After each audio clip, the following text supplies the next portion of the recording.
જય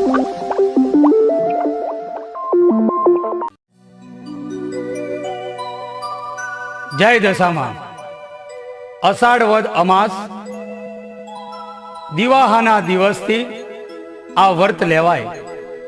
સવારે નાહી ધોઈને પાટલા ઉપર દશામાનું સ્થાપન કરવું, વાર્તા સાંભળવી, 10 દિવસ નકરોડા ઉપવાસ કરવા અથવા એક ટાણું કરવું। 11મા દિવસે માટીની કે ચાંદીની સાંઢળી બનાવી બ્રાહ્મણને દાનમાં દેવી અથવા જળમાં પધરાવી। આ વ્રત 5 વર્ષ સુધી કરવું, પછી એનું ઉજવણું કરવું, સુપાત્ર બ્રાહ્મણને દાન કરવું।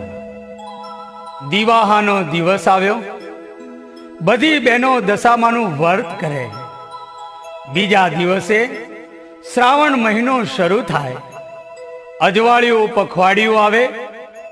વ્રત કરનાર બહેનો નદીએ નાહવા જાય। નદીના કાંઠા ઉપર રાજાનો મહેલ હતો। બધી બહેનોને નહાતી જોઈ રાણીએ દાસીને કહ્યું, જાને જોઈને પૂછી આવ, શાના વ્રત કરે છે?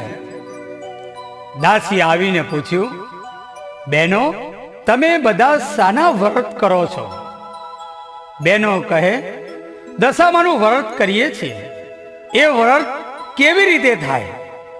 બહેનોએ કહ્યું, સૂતરના તાંતણા લેવા, તેને 10 ગાંઠો વાળવી, દોરાને કંકુ દેવું, ઉપવાસ કરવા અને યથાશક્તિ દાન કરવું। દાસી આવીને રાણીને વાત કરી।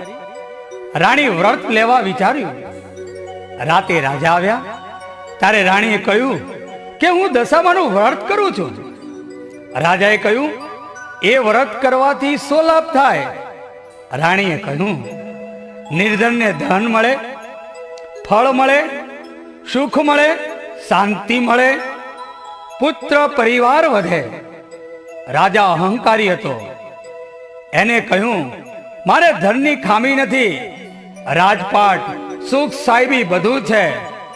રાજાના આવા વચનોથી રાણી રિસાયા, ખાધા પીધા વગર સૂઈ ગયા। રાત્રે દશામાં આવ્યા અને આખાએ રાજમાં ફરી વળ્યા। સવાર થયો, રાજ્યમાં અવ્યવસ્થા ઊભી થઈ ગઈ, અંધાધૂંધી થવા લાગી। રાજ ભંડારમાંથી પૈસો ચાલ્યો ગયો। કોઠાર જોવા જાય તો ખાલી ખમ, અન્નનો એક દાણો ન મળે।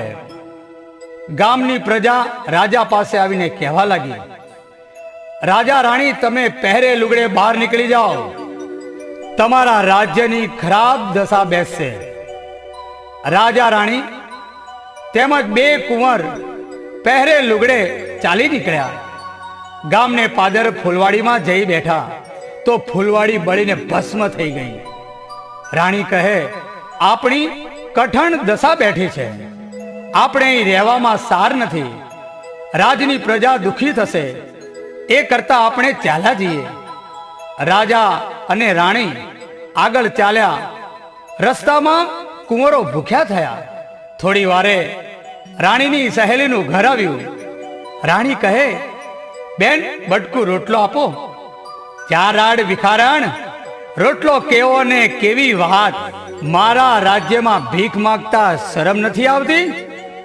એમ કહી બહેનપણીને ધુતકારી। હા, રાજા ને રાણી આગળ ચાલ્યા। કુંવરને તરસ લાગી, એટલામાં એક વાવ આવી। રાણી કુંવરને લઈને પાણી પીવડાવવા વાવમાં ઉતર્યા। ત્યાં તો બંને કુંવરોને દશામાએ વાવમાં ખેંચી લીધા। હા, રાણી રોતી કકડતી રાજા પાસે આવીને કલ્પાત કરતી કહ્યું, બંને દીકરા વાવમાં પડી ગયા। રાજાએ કહ્યું, કલ્પાત કરશો નહીં રાણી, જેના હતા ને તેને લઈ લીધા। ત્યાંથી રાજા અને રાણી આગળ ચાલ્યા। માર્ગમાં રાજાની બહેનનું ગામ આવ્યું। રાજા કહે, બહેનને મળ્યા વગર કેમ જવાય? એક પખાલી સાથે સંદેશો મોકલ્યો કે તમારા ભાઈને મોજાએ મળવા આવ્યા છે। બહેને કહ્યું કે મારા ભાઈ અને બોજાઈ આમ ઘોડા કે પાલખી વગર આવે નહીં। પણ સમજુ બેને મનમાં વિચાર્યું કે ભાઈની કઠણ દશા હોય તો જ આવ્યા હોય। એમ વિચારી બહેને સુખડી બનાવી અને સાવ સોનાનું સાંકળું લઈ માટલીમાં ઘાલી મોકલ્યું. પણ જ્યારે રાજા માટલી ખોલી ત્યારે સુખડી કોલસા થઈ ગઈ અને સાંકળું સાફ થઈ ગયો. રાજાએ વિચાર્યું કે માજણી બેન મને મારી નાખવા રાજી ન હોય, એને તો ખાવાની વસ્તુ મોકલી હશે, પણ આ તો દશામાનો ખેલ જણાય છે. રાજાએ માટલી ભોયમાં ભંડારી અને આગળ ચાલ્યા. માર્ગમાં મોટી નદી આવી. નદીના પટમાં ચીભડાના વાડા હતા. રાણીએ કહ્યું કે એ ભાઈ, એ ખેડૂત, અમને બહુ ભૂખ લાગી છે, એક ચીભડું આપો ને. ખેડૂતે ચીભડું આપ્યું. પણ દિવસ આથમી ગયો હતો અને સૂર્યાસ્ત પછી ખાવું નહીં એવું રાજાનું નિયમ હતું. તેથી ચીભડું પડખે મૂકીને હોઈ ગયા. એવામાં રાજ્યના રાજાનો કુંવર રિસાઈને છાનો માણો મોસાળ નાસી ગયો હતો. તેથી રાજાના સૈનિકો કુંવરને શોધવા નીકળેલા અને ફરતા ફરતા એમ કહેવાય કે રાજા રાણી જ્યાં સૂતા હતા ત્યાં આવી ચડ્યા. પેલું ચીભડું અચાનક કુંવરનું માથું થઈ ગયું. પેલા સૈનિકોએ જોયું. સૈનિકોએ રાજા રાણીને મારી પકડી લીધા અને પોતાના રાજા પાસે લઈ ગયા. પેલા રાજાએ તેમને કેદમાં પૂર્યા. રાજા અને રાણીને જુદી જુદી ઓરડીમાં પૂર્યા છે. રાજા તો વિચાર કરે છે કે 12 મહિનાથી કઠણ દશાના ફળ હું ભોગવી રહ્યો છું. એ દશામાંના જ ખેલ છે. રાણી ઓરડીમાં એકલી રોતી બેઠી છે. તેને વિચાર્યું કે રાજાએ તો દશામાનું અપમાન કર્યું છે, તેથી તો આ બધા દુઃખ પડે છે. 12 મહિના પૂરા થયા. દિવાહાનો દિવસ આવ્યો. શ્રાવણ મહિનો આવ્યો. રાણીએ દશામાનું વ્રત લીધું. દશામાના નકરોડા ઉપવાસ કર્યા. 11મા દિવસે એક ભલા સૈનિકને રાણીએ કહ્યું કે ભાઈ, દશામાને મારે રીઝવવા છે. મેં એનું વ્રત કર્યું છે, તું મને મદદ ન કરે? દશામાં તારું પણ સારું કરશે. 10 મુઠ્ઠી ઘઉં, લચકો માટી અને ગોળનું દડબું આપ. સૈનિકે ઘઉં, ગોળ અને માટી લાવી આપ્યા. રાણીએ કંસાર રાંધ્યો, માટીની સાંડળી બનાવી, દશામાની સ્તુતિ કરી કગરવા લાગી. હે દશામાં, અમે પામર જીવ, અમારી ઉપર દયા કરો માં, એમ કહી માની મનોમન ભક્તિ કરી. પછી પતિને જમાડ્યા અને પોતે પારણા કર્યા. રાતે સાંડળીને ઘરમાં રાખી સવારે પેલા ભલા સૈનિકને આપી અને જળમાં પધરાવા કહ્યું. સૈનિકે નદીમાં જઈ સાંડળીને જળમાં પધરાવી છે. એ રાતે એ ગામના રાજાને સપનામાં દશામાં આવ્યા અને કહ્યું કે તારો કુંવર રિસાઈને મોસાળ નાસી ગયો છે ને, તે વગર વાંકે રાજા અને રાણીને જેલમાં પૂર્યા છે, તેમને છોડી મૂક. સવારમાં તારો કુંવર મોસાળથી ઘરે આવશે. તું મારી વાત નહીં માને તો એના જેવી બુરી હાલત તારી પણ થશે. સવાર થતા રાજકુંવર ઘરે આવ્યો. રાજાએ પેલું કુંવરનું માથું જોયું તો બીજું તાજું ચીભડું સ્વપ્ન સાચું પડ્યું. તેને રાજાને જેલમાંથી છોડી મૂકવા હુકમ કર્યો.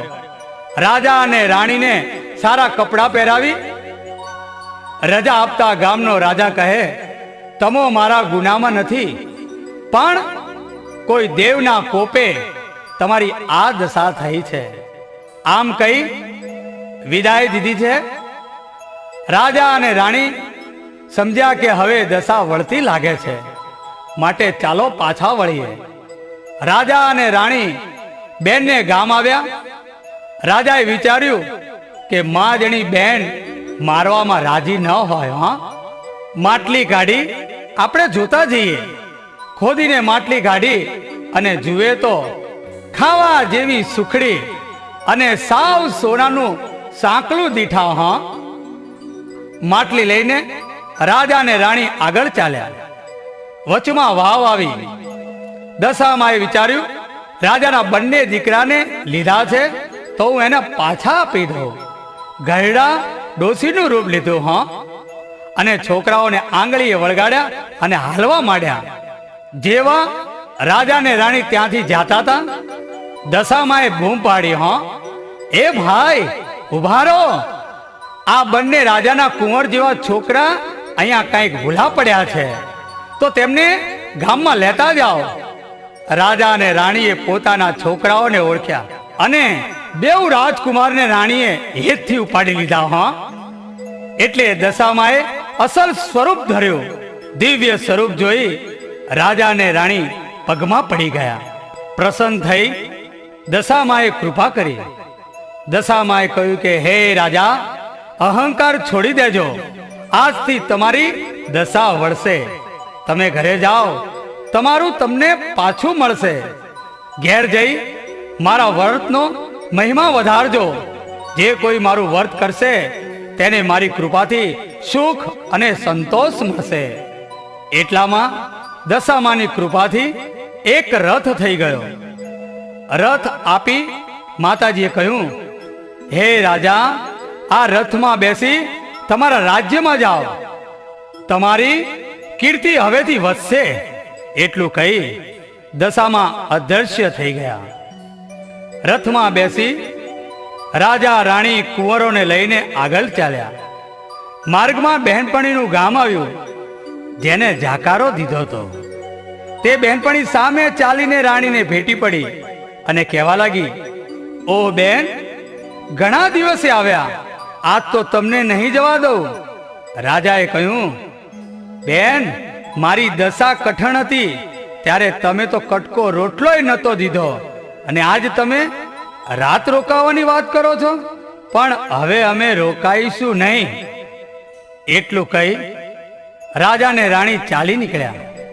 પોતાના ગામની ફૂલવાડીમાં આવ્યા એટલે સુકાયેલી ફૂલવાડી લીલી બની ગઈ. ગામમાં સમાચાર મોકલ્યા કે રાજા અને રાણી દુઃખ વેઠીને આવ્યા છે. ગામના લોકો વાસ્તે ગાસ્તે સામયું લઈને આવ્યા. રાજા રાણીને વધાવાને મહેલમાં લઈ ગયા. આખા રાજ્યની દશા વળતી થઈ.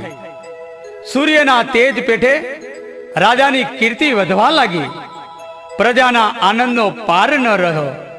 રાજા રાણીએ દશામાના વ્રતનો મહિમા વધાર્યો, તેથી રાજ્યમાં કીર્તિ વધી, સુખ વધ્યા. 5 વર્ષ પૂરા થયા એટલે રાણીએ વ્રતનું ઉજવણું કર્યું. રૂપાની સાંઢણી કરી બ્રાહ્મણને દાનમાં દીધી. દશામાને પૂજા નૈવેદ્ય ધર્યું. ગામ આખાને જમાડ્યું અને પુણ્ય દાન કર્યા. રાણીએ રાજ્યની રીત પ્રમાણે ઉજવણું કર્યું. તેથી રાજ્યમાં પણ દશામાની કૃપા ઉતરી. જય દશામા. જેવી રાજા રાણીની દશાવળી તેવી સૌની વળજો. દશામાની કૃપા થાય ને બાપ, એનો તો જીવનનો બેડો પાર થઈ જાય છે. જય દશામા, જય દશામા, જય દશામા.